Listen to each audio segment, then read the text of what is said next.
నిప్పులాంటి నిజం ఒకటి చెప్పాలని, ఒక స్ఫూర్తిలు చెప్పాలని చెప్తున్నాను. ఏమిటంటే, దేవుని మనం క్షమించిన కర్మ అనేది క్షమించదు.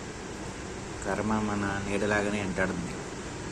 తిరిగి వడ్డీతో సహా మనం చేసిన తప్పులు పాపాల రూపంలో తిరిగి మనకి ఇచ్చేస్తుంది. అందుకని ఎప్పుడు ఎవరిని మోసం చేయకుండా సంకల్ప బుద్ధితో, శక్తితో వాళ్ళు అనుకున్నది నిజాయితీగా అనుకుంటే దేవుడు కూడా తోడ్పడతాడు. అంతేకాని ఎవరినైనా మోసం చేద్దాం, వాళ్ళు మోసం చేస్తే మనకెందుకు, ఏదో చేసిన ఏం కాదన్న వాళ్ళకి కర్మ అసలు వదలదు.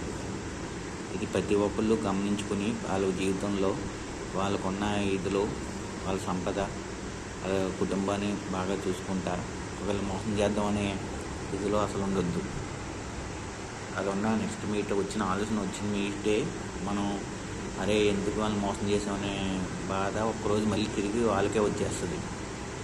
దయచేసి అలాంటి మాటలు, అలాంటి ఆలోచనలు కానీ, అలాంటి ఇది కానీ చేయొద్దు. మీ నిజాయితీగా, ధర్మంగా ఉంటే దేవుడు కూడా మనకి ధర్మంగా సహాయం చేస్తారు. ఆయన దయచేసి ఎప్పుడు ఒకరిని మోసం చేద్దామని చేయొద్దు. ముఖ్యంగా డబ్బుల విషయంలో ఎవరిని మోసం చేయొద్దు. మీరు ఎవరిని మీరు సొంతంగా డబ్బులు సంపాదించుకుంటా కష్టపడి నిజాయితీగా సంపాదించుకోండి. దయచేసి ఒకరి మీద ఎప్పుడు డబ్బులు తీసుకుందాం, అలాగా వాళ్ళని మోసం చేద్దామని ఆలోచన రాకండి. నిజాయితీగా ఉండండి. నిప్పులాంటి నిజం ఇది.